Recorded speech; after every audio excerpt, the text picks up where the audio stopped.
So, for one, people often get confused when they first start crocheting with where their first stitch is. So it can be difficult to identify stitches in the early days, but the easiest way to tell is, so typically you'll start off with a chain.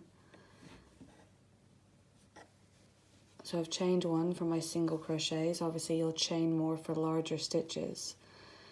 Now, a lot of people get confused between the chain and the single crochet. The easiest way to tell is if you put your hook through your single crochet, you'll have 3 loops on your stitch.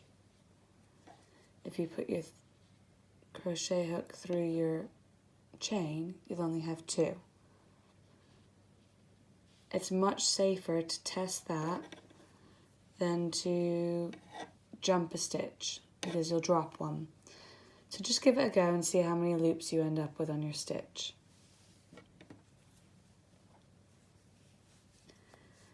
So if you did it correctly, it would look like this.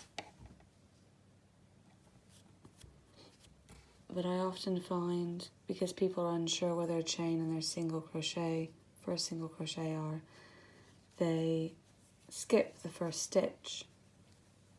That's the most common mistake. So they'll drop that first one.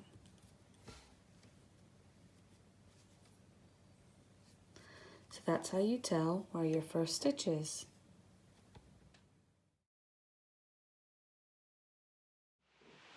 Another common mistake new crocheters do is not knowing where to go through for your single crochets.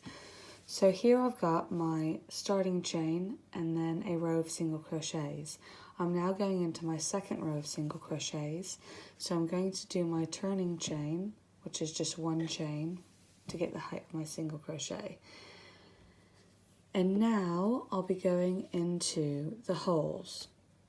So you're going into each hole along the side. Often new crocheters might go through front loops only, or what I see more often is back loops only. So the easiest way to tell if you're doing the correct thing, you should have 3 loops on your stitch if you're going through the right place. As you can see, if you're only going through back, you only have 2 loops on. So that's how you tell where you're supposed to be going in. The next place would be the next hole. So that's what it looks like from the side. If I show you what I'm doing on top,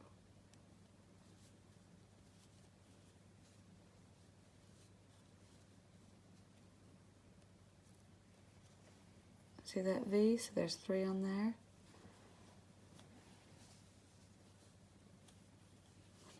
So that's how you go through the entire stitch instead of front loops or back loops only.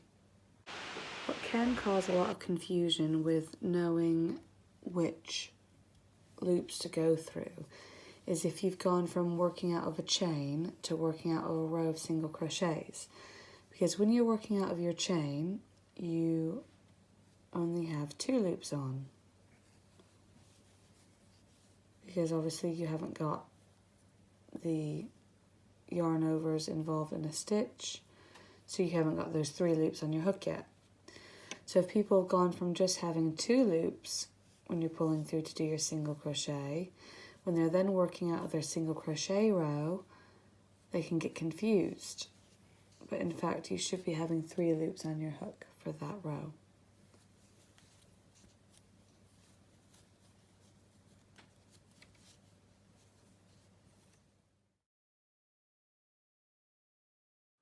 The last beginner's mistake that I wanted to discuss is the difference between working out of a chain and the chain space. So for things like granny stitches, you'll be working out of the chain space. So oftentimes new crocheters will go in through the chain. And the way you know you're doing that is if it's difficult to work. The chain space is that big gap that chaining has created between your two stitches, and that's what you should be working out of.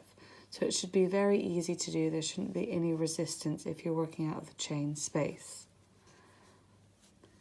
In contrast, if you're trying to go into that chain, you're going to have to do a lot of wiggling, which wouldn't be correct. So, the other thing worth noting is you may also hear it referred to as a chain loop. It becomes a chain loop if you've used 4 chains to create that gap. So chain space is for less than 4 chains creating the gap. More than 4 chains is called a chain loop. I hope that tutorial's helped you get past some of the initial hiccups when you're first starting crocheting. Keep on going and I promise you'll be hooked.